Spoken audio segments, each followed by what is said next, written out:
पूछता कि भगवान कितने हैं, वो रहते कहाँ हैं और करते क्या हैं, पर कोई उत्तर नहीं दे पाता।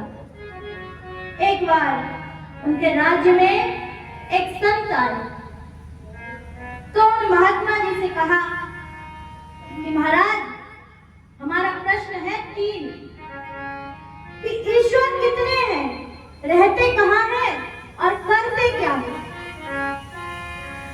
महात्मा जी ने कहा, अरे ऐसे ही पूछ लोगे, अकेले जानना चाहते हो या सबको बताना चाहते हो, अकेले में सुनोगे या सबके सामने सुनोगे। तो राजा ने कहा, सबके सामने सुनूंगा। तो बोले ठीक है, हमारे लिए रहने का व्यवस्था कर दो, जब तक सब इकट्ठे हो जाए तब मुझे बुला लेना, मैं जवाब दे दूंगा। राजा ने सुंदर व्यवस्था कर दी। महात्मा जी रह रहे हैं और राजा ने अपने जिन जिन को बुलाना था सबको बुलाने लगा। दूसरे दिन महात्मा जी ने कहा, सब लोग आ गए? बोले नहीं महाराज, सब लोग तो नहीं आए। तो कहा, जब सब लोग इकट्ठा हो जाएंगे तब मुझे बुला लेना। अब तो महात्मा जी रहने लगे आराम से और राजा सबको बुलाने में लगा है। इधर महात्मा जी एक दिन घूमने निकले। घूमते घूमते उसी राज्य में एक गरीब किसान था, उसके वहां जाकर के पहुंचे। एकदम वृद्ध, इतनी लंबी लंबी दाढ़ी, एकदम दुबले पतले, और वो अपने खेत में बैठ करके रो रहा था। संत जी ने कहा, अरे भैया क्यों रो रहे हो, क्या कष्ट है? बोले महाराज, जमीन तो ऐसी पड़ी है, मैं कुछ कर नहीं पाता, देखो बूढ़ा हो गया हूँ, क्या करूं मैं? तो यहाँ पर महात्मा जी कहते हैं कि संत बन जाओ। तो वो किसान कहता है, महाराज कैसी बातें कर रहे हो, मेरे परिवार है, बालक है, पत्नी है, और आप कह रहे हो कि महात्मा बन जाओ। कैसे महात्मा बन जाऊंगा? बोले नहीं, मैं ऐसे मन से थोड़ी साधु होने के लिए बोल रहा हूँ, बस ऊपर से हो जाओ, वस्त्र पहन लो मेरे जैसा, बस एक दिन का काम करना है। तो किसान बोला ठीक है, क्या करना है?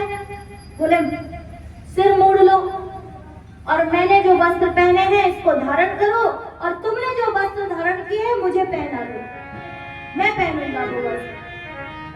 महात्मा जी के भी बड़ी बड़ी दाढ़ी थी, जटाई थी, और अब तो इधर किसान, उसने क्या किया, महात्मा जी जैसा वेश धारण करता है, और महात्मा जी वो किसान के रूप में वेश धारण करते हैं।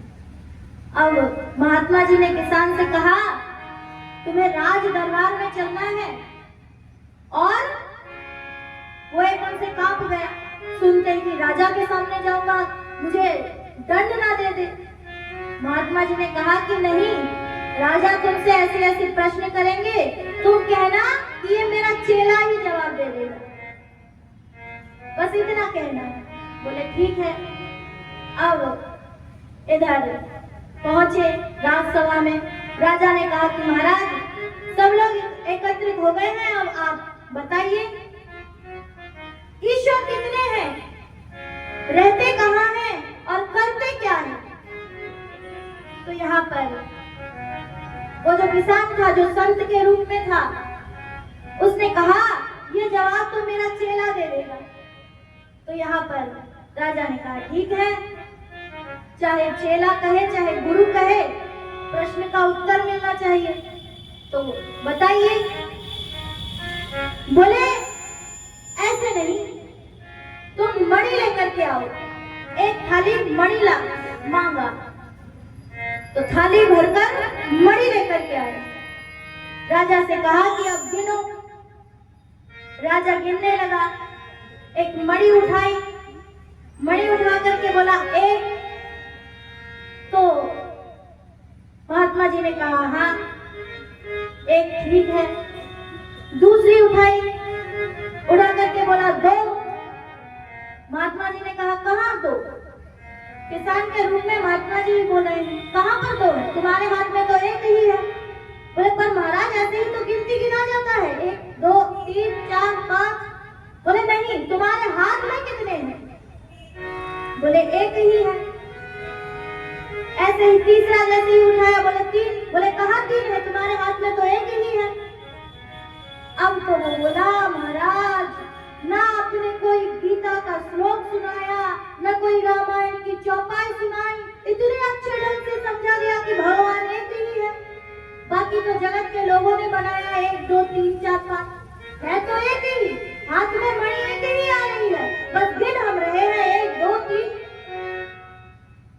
न कोई श्लोक, न कोई चौपाई, इतनी सरल भाषा में सिखा दी, समझा दी। अच्छा ठीक है, अब ये बताइए कि भगवान रहते कहाँ हैं? बोले अच्छा, इतनी देर से मैं बकबक कर रहा हूँ, मुझे प्यास लग गई है, कोई व्यवस्था करो। तो 1 लोटा दूध मंगवाया। अब दूध लेकर के आए और किसान के रूप में महात्मा जी उसी दूध में उंगली डालने लगे, घुमाने लगे। अब तो राजा ने कहा महाराज क्या हुआ? अब दूध का पान कर लीजिए। तो बोले कि अरे मैंने तो सुना है कि दूध में ही घी रहता है। बोले हाँ महाराज, घी तो रहता है, पर ऐसे थोड़ी मिलेगी, उसके लिए विधि है, उसके बाद घी निकलेगी। ऐसे ऐसे पहले जमाना पड़ेगा, फिर मथना पड़ेगा, उसके बाद तपाना पड़ेगा, तब घी निकलेगा। तो महात्मा जी ने कहा ले जाओ दूध। बोले क्या बात है, आपने तो उत्तर नहीं दिया, दूध भी नहीं पिया। बोले उत्तर तो मिल गया। जैसे दूध के अंदर घी रहता है, वैसे परमात्मा भी है, लेकिन परमात्मा को बाहर निकालने के लिए क्या करना है? पहले निष्ठा रूपी विश्वास को जमाना है, दही को जमाना है। उसके बाद क्या करना है? बोले विचार की मथानी से उसको चलाना है। और जब विचार के मथानी से चलाएंगे तो क्या होगा? मक्खन निकलेगा। और जब मक्खन निकलेगा तो क्या करना है? वैराग्य का मक्खन निकलेगा।